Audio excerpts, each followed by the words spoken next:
Hi అండి. అందరికీ నమస్తే. Welcome to Anu's kitchen. Morning బ్రేక్‌ఫాస్ట్‌లోకి ఏదైనా హెల్తీగా తినాలి అనుకుంటే ఈ మల్టీగ్రెయిన్ దోసల్ని ట్రై చేయండి. చాలా అంటే చాలా రుచిగా వస్తాయి. హెల్త్‌కి కూడా చాలా మంచిది. ఈ దోసలు వేసుకోవడానికి ముందుగా ఒక గిన్నె తీసుకొని ఒక కప్పు రేషన్ బియ్యం తీసుకుంటున్నాను.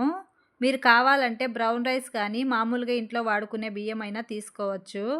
అలాగే ఒక కప్పు సజ్జలు, ఒక కప్పు జొన్నలు, ఒక కప్పు రాగులు, ఒక కప్పు పచ్చిశనగపప్పు, ఒక కప్పు అలసందలు, ఒక కప్పు పెసలు, ఒక కప్పు పొట్టు మినపప్పు వేసుకుంటున్నాను.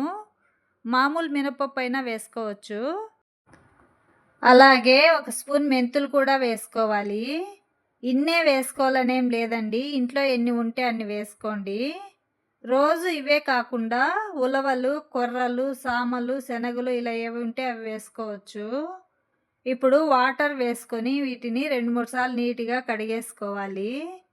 ఇలా నీట్‌గా కడిగేసుకున్న తర్వాత ఇప్పుడు మళ్ళీ గిన్నె నిండుగా వాటర్ పోసుకొని మూత పెట్టి 8-10 గంటల వరకు నానబెట్టుకోవాలి. నేనైతే 8 గంటలు నానబెట్టుకున్నాను. 8 గంటల తర్వాత ఇవన్నీ ఇలా బాగా నానిపోయినాయి.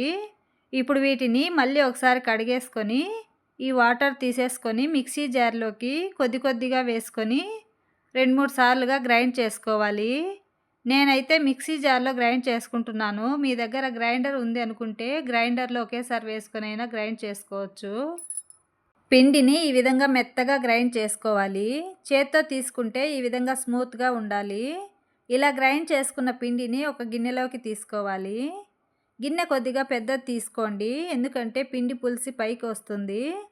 ఇలాగే మిగిలిన వాటిని కూడా గ్రైండ్ చేసుకొని పిండి అంతటిని గిన్నెలోకి వేసుకొని స్పూన్తో కానీ చేత్తో కానీ పిండి అంతా బాగా కలిసేటట్టు కలుపుకున్నామంటే పిండి బాగా పులిసి పొంగుతుంది.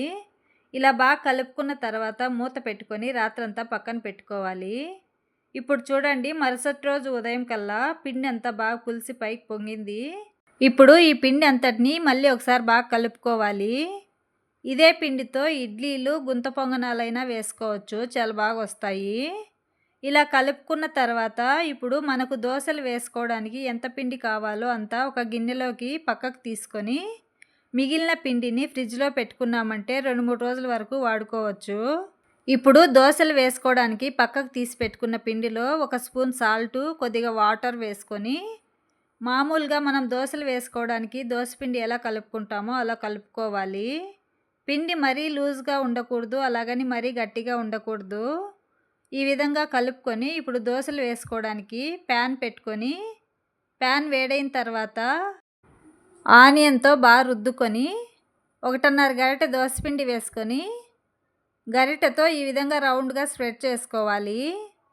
ఇప్పుడు పైన స్పూన్తో కొద్దిగా ఆయిల్ వేసుకొని దోశ 2 నిమిషాలు ఈ విధంగా రెడ్గా కాలిన తర్వాత ఇప్పుడు రెండో వైపుకి తిప్పుకొని ఇటువైపు కూడా రెడ్గా కాలనివ్వాలి.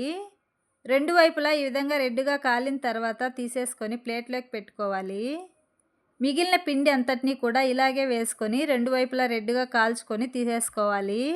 అంతే అండి, దోశలు బాగా రెడ్గా క్రిస్పీగా వస్తాయి. మీకు దోశలు మెత్తగా కావాలి అనుకుంటే మరీ రెడ్గా కాలేంత వరకు ఉంచకుండా కొద్దిగా ముందే తీసేసుకున్నామంటే మెత్తగా వస్తాయి. మా పిల్లలు ఈ దోశలు చాలా ఇష్టంగా తింటారు. మీరు కూడా ఎప్పుడూ చేసుకునే దోశలే కాకుండా అప్పుడప్పుడు వారానికి ఒకసారైనా ఈ దోశలు చేసుకోండి, చాలా బాగుంటాయి. ఇప్పుడు ఈ దోశల్ని మీకు నచ్చిన చట్నీతో తినచ్చు. పల్లీ చట్నీ, కొబ్బరి చట్నీ, టమోటా చట్నీ ఏదైనా బాగుంటుంది. మీకు ఈ వీడియో నచ్చినట్లయితే ఈ వీడియోని మీ ఫ్రెండ్స్కి, రిలేటివ్స్కి షేర్ చేయండి. అలాగే లైక్ చేయడం మర్చిపోకండి. మీరు చేసే ఒక్క లైక్ ఈ వీడియో ఇంకొంతమందికి చేరే అవకాశం ఉంటుంది. Thank you for watching.